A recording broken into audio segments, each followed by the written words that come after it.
Running a Fever, Episode 91. Let food be thy medicine.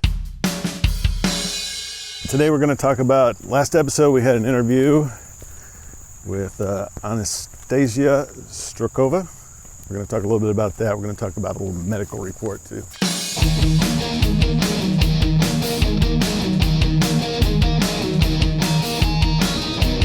So I love my life and I want to make it last as long as possible. This is Running a Fever. If you love your life and want to make it last as long as possible, come along with me on this journey and we'll get there together. A lot of traffic. Another beautiful day in Lake Fayetteville. This is overcast. It's a Sunday. A lot of people out. And, you know, maybe they are trying to beat the rain. There's a prediction for rain coming big time. It's been raining all week. Really hard to find a time to get out. And especially when you have to do things like work and all the other things we do. So last episode, I was very fortunate to have a nutritionist on. Did an interview with Anasasia Strokova of Better Health Coach. She is a health coach and trained nutritionist. And, you know, we had an interesting conversation because, you know, we've talked about how there's so much information out there and it's really hard to figure out what's correct and what's not. And she has her opinions and they have basis in research. But there's a lot of other opinions out there with basis in research. But it was good to talk to her about that. You know, I really liked her quote from Hippocrates, "Let food be thy medicine." So, and that's just the idea that you continually trying to use food to improve your health, not just for pleasure, but to actually consciously try to make it, you know, part of your health life. And then she also talked about, you know, I asked her the question about long life because that's my focus here.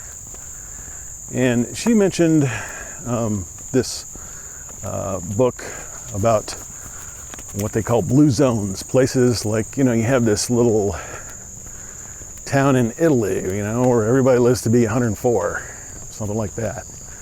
And so the author of this book has studied places like this. She mentioned Japan. There's actually a whole book about this in Icaria, Greece. You know, so I mean, naturally, people want to live longer, so they're going to study these things. What are some of the things that cause these people to be able to live longer on a statistically average basis? Tell me if any of these sound familiar. Spirituality, faith, family, being close with your family, having a network of people around you who support you.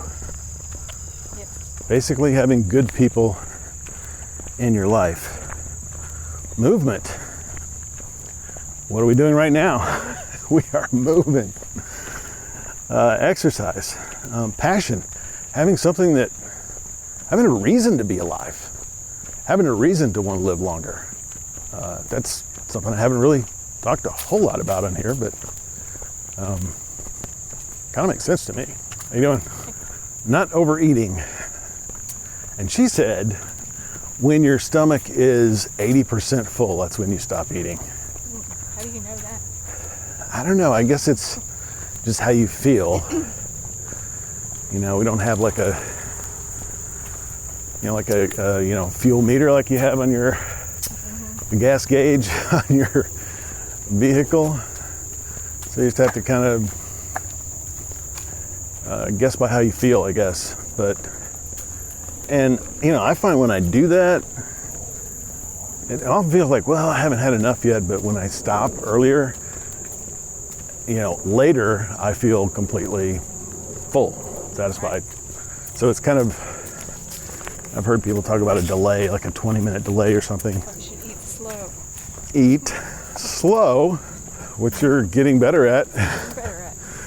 I'm just always the last one to finish usually, so yeah, you can beat me. You know, she, of course, she is definitely anti-dairy. I don't think it's fair to call her anti-meat, but she's a vegan, recommends plant-based diet.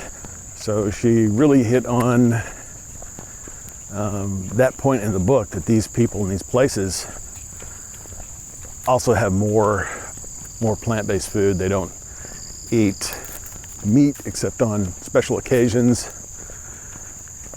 And I can attest to that. I lived in Japan for a while, and Fish. yeah, you got fish. You eat more fish, but beef, I mean, it was a flavoring. It wasn't like, in the United States, you get a 12-ounce, 16-ounce, whatever, you get a huge steak, right? They didn't do that. No, the meal is mostly rice, and you have some flavoring and some, sprinkled, kind of like you might sprinkle on a salad here or something.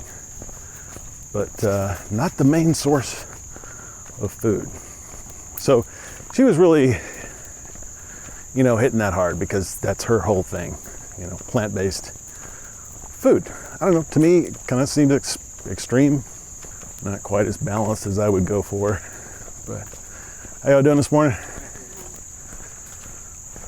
And alcohol is okay. I mean, most of these cultures, they may have a glass of wine. The Mediterranean diet. Icaria, that's why there's a whole book about it. Because it's the latest fad. Okay, the Mediterranean diet. I have to look into that. And I hear this all the time. And one of the things Anasasia said was, there's no quick fix. When you hear that, don't believe it.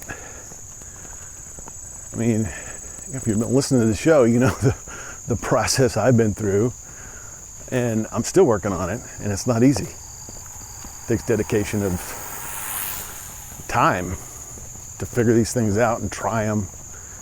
And so that's the thing. Every diet comes out, and it's like, oh yeah, everybody get on this diet. And somebody recommended one to me the other day. Check out the Atkins diet. And okay. But it seems like to me, the theme of this whole Blue Zones thing is that these people are living balanced lives. I mean, not just having a good diet, but they've got support, they've got social engagements, they have good people in their lives. They have a spiritual or faith program to relieve stress and connect with something that has more power, that gives them more power. They have strong connections to their family.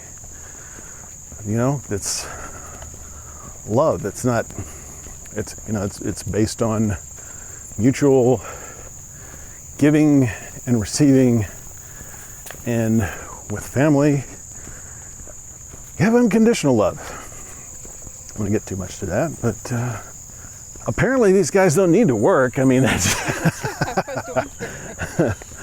I don't know about that. I'm going to read the book. I've ordered the book, but work, I don't know. But stress relief is definitely a thing. You got to find a way to relieve that stress. So I don't know. I was thinking about that. I'm like, do they just garden all day? What do they do? And how is it people that just they've got an easy life or something? I doubt it. I doubt there's probably something more to that, and that's a really good question I need to figure out. I wouldn't think. I mean, I wouldn't think if you're doing all these other things and have a balanced life, it's going to be part of it, I would think, but not. It can't be, an obsession. How you doing? Morning. So anyway, I'm gonna post a link to the book on the webpage and the YouTube and the show notes, runningfever.com, and go ahead and comment. Let me know how you feel about that.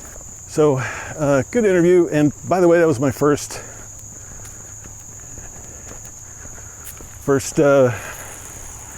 episode. Now, I've had a couple of episodes with video. I think 3 or 4 with actually video, although one of them was just a short video. But this one is the first one with me actually on camera, not just narrating, but actually there. So, kind of nervous about that, but you know, it's out there. Just like everything. Everything about this show is just like, here it is. So, yeah, the other thing I wanted to do is just give you a medical update. I did have a couple of medical visits in the last week. First one was I did see the neurosurgeon one last time, and he'd already told me if physical therapy is working on your dish issue, if the traction is working, then you just continue that. Surgery is an option, but he recommended against it, maybe prompted by the fact that I don't like to have unnecessary surgery. There's all kinds of complications from that could happen. So it was about a 30-second maximum visit. So a little over $1 a second from my point of view. And that's just the co-payment. But you know, you got to check in. You got to do that. Got to get him to sign off on that. So yeah, I feel like I'm improving there, but it's very incremental. Very small changes. It's kind of hard to notice that. But today, I've still got something going on in my arm, and I can tell it's there, but it's not what it was before. It had been improving before I even started to see Dr. Knox, but now it's better. So I need to continue that, and it's hard because even like my home activities, that takes probably half an hour or more. The traction takes, if I did it twice a day for 20 minutes, it's 40 minutes. So we're talking about a lot of time here in my life, and that's difficult. It's difficult to get up 20 minutes earlier to do the traction, to go to bed, because a lot of times that's it. You get up, you're like, well, I need to sleep. That's important. I got to do this. It's not something that you can just do. You got to do it continually and consistently. So anyway, that's the plan. Got to keep remembering that health is my number one priority because everything else depends on it.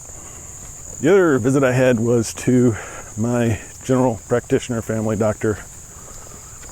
And, I had some skin lesions I was dealing with, and I found out that some of this has to do with being overweight. I've got some stuff under my arms, and it's like, you need to walk around like Arnold Schwarzenegger with his arms all out. And I'm like, I wonder if, being overweight and being in the opposite condition all the time had something to do with it. And he said, yeah, this is probably left over from before you lost the weight. So just be aware of that.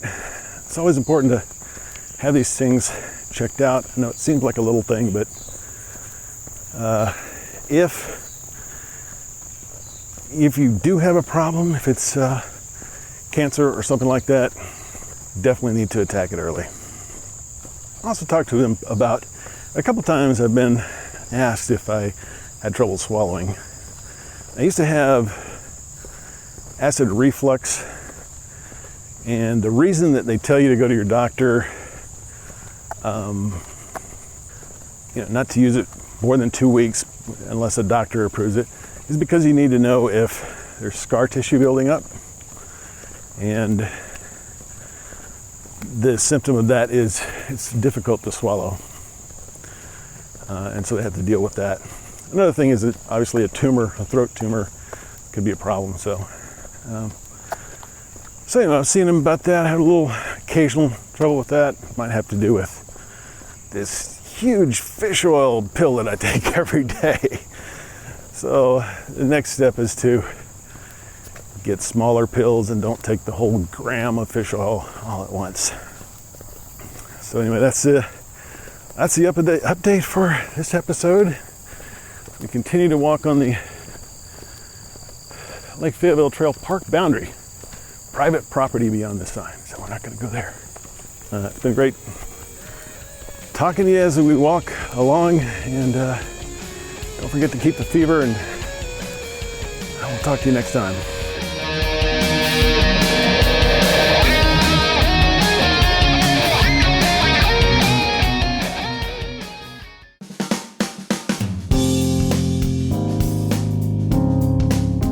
This is the Padua Podcast Network. PaduaMedia.com.